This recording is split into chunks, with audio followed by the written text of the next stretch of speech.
ছাত্রদের মিছিল এই আমাদের অফিসের সামনে দিয়ে আসে এবং সেনাবাহিনী সরাসরি গুলি ছুড়ে বিভিন্ন ডিভাইস এগুলো তারা নিয়ে যেত এবং এই দোষটা আসলে চাপানো হয়তো তখন যারা মাঠে ছিল ছাত্রদের উপরে। আর কখনো কখনো রাজনৈতিক যে দলগুলো আছে বিএনপি জামাত, সেনাবাহিনী গুলি করলো, বুলেটটা তার মাথায় এসে লাগলো, সাথে সাথে সে স্পটে পড়ে গেল।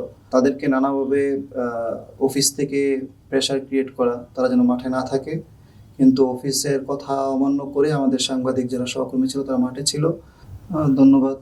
আজকের এই যে বিষয়টি জিজ্ঞাসা করেছেন আপনি, আসলে গণঅভ্যুত্থানের সময় আমরা কি দেখেছি মাঠে বা আমাদের অভিজ্ঞতাটা কেমন ছিল।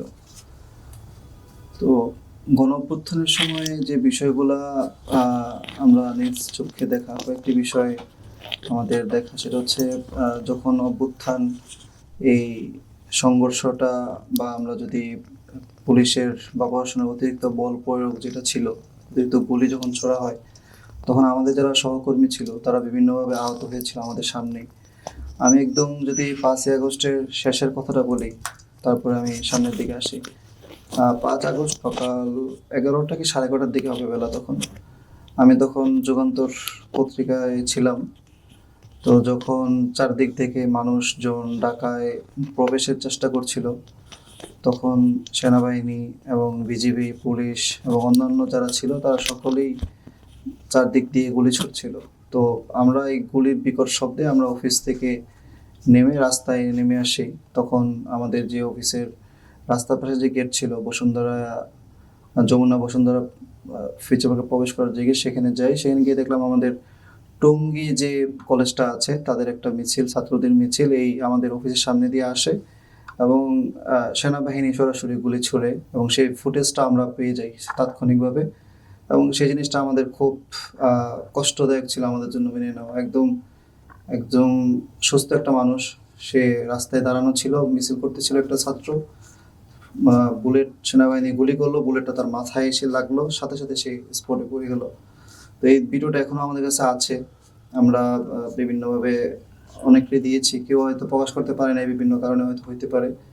তো এটা একটা বিষয় ছিল। আর অভ্যুত্থানের প্রথম দিক দিয়ে জুলাইয়ের মাঝামাঝি সময় আমাদের যারা সহকর্মী ছিল, বিশেষ করে মাল্টিমিডিয়া সাংবাদিকদের একটা বড় একটি অংশকে নিয়ে আমরা কাজ করেছিলাম অভ্যুত্থানের সময়।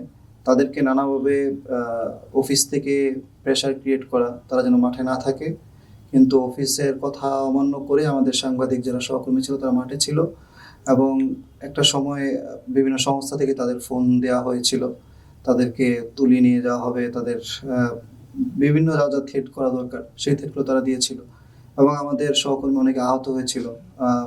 এটা 2-3 রকমের হতে পারে। একটা হচ্ছে আমরা দেখেছি যে প্রশাসনের এই হামলার কারণে আহত হয়েছে, কিছু সাংবাদিক আহত হয়েছিল সেই সময়টায় রাজনীতিক আওয়ামী লীগের যারা ফেসের সন্ত্রাসী ছিল, এই জঙ্গি সন্ত্রাসীর মাধ্যমে আহত হয়েছিল।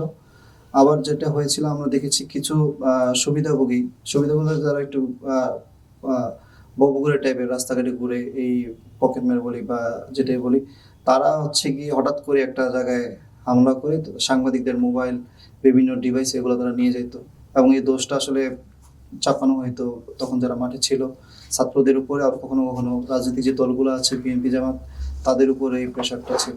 তো এই এই বিষয়গুলো চলমান ছিল। আমাদের নিউজ করাটা যতটা গুরুত্বপূর্ণ ছিল তার চেয়ে বেশি গুরুত্বপূর্ণ ছিল আমাদের যারা মাঠে ছিল তাদের সেফটি নিশ্চিত করা এবং ছাত্রদের সাথে থাকা। যখন সাংবাদিকরা যখন শিক্ষার্থীদের সাথে মাঠে ছিল, তখন সেখানে পুলিশ সহজেই গুলি করতে পারতো না এবং সেই বিষয়গুলা একটু তারা সতর্ক থাকতো।